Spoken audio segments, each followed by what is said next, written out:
everybody.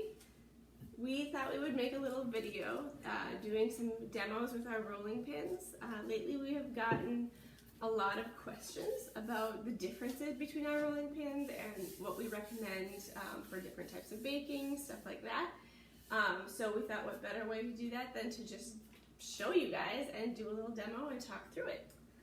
So right now John is rolling out some pie crust. And he's using our French style rolling pin. That is the kind that does not have handles. Do you want to hold that up, John, so I can kind of see it? Yeah, it's kind of, like torpedo shaped? Yeah. So this one is, would you call it tapered? Well, they both are a little bit, but talk about that aspect of it. So there's rocker in the shape, so if you can see this, you can sort of tilt it from one side to the next by, I don't know, maybe an inch across the whole shape. And what that does is it allows, a small arc in the wood allows you to have really kind of pinpoint accuracy when it comes to thinning down the dough. So there's a little thick area right here. And with a normal rolling pin that was completely flat, I'd have to go over that in a particular way. And with this, I just put my hand right on top of that area and just press down, and that's the only area it'll thin out. So it just sort of blends everything together nicely. It just makes for in my opinion, an easier roll. Let's switch and do some rolling with the other one. So now he's going to show you, this is our shaker style rolling pin. Okay. So it has handles, but it is still a solid piece of wood. And so it's a little bit more of it'll be a more familiar shape to you if you've used a pretty classic American rolling pin.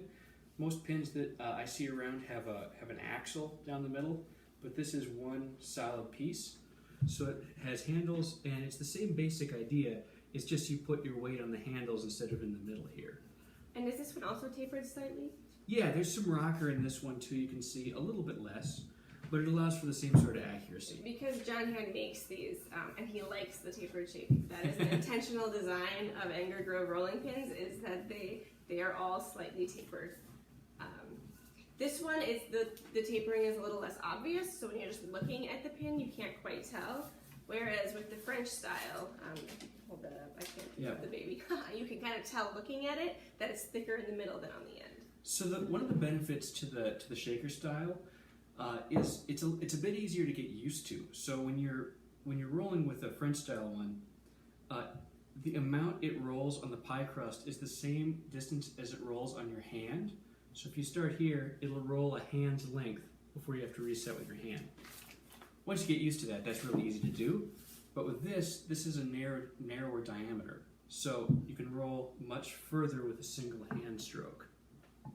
I'm going to grab one of our store-bought pins, actually, if you want to, that we happen to have. So coincidentally, this is a Alexa pin, which has grooves in it. Ignore that. That's just a coincidence because it's the only store-bought pin we own.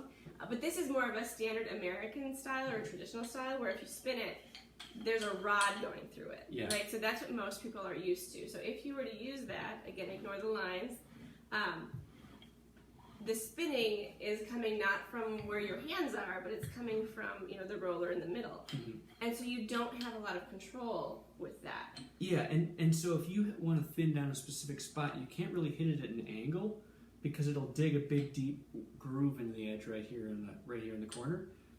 The other pet peeve I have, and this might be a pet peeve of just me, other people might not have the same problem, but the pin I had growing up, the axle, I don't know, it just wasn't sturdy enough for me. I'd put all this weight down on it, especially when I was rolling out pizza crust, and the handles would bend down like this, and then it was shot at that point. So I've also talked to people, because it's a metal pin, I know people who had it rust on them. That's right. And so as they've washed them, like brown water is coming out of it, and then sometimes brown flecks get on the dough of what they're baking.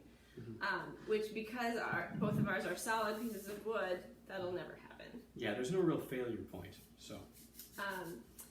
One of the questions we get a lot is which of the two we like better. Whether we like the French style without handles or the shaker style with handles. My preference is the French style that John's using right now. I don't know if you agree, John. Yeah, I agree. I mean, my reasons are probably more selfish than yours. These are easier to make by a substantial margin. Yes. But I don't know. I think that they're nicer looking to my eye. They're nice looking. And just from the baking standpoint, I actually find them easier to use. I will say there's a learning curve. So if you're used to a traditional American one and you want to get a handmade rolling pin, the learning curve, a nice step up is to start with the shaker style.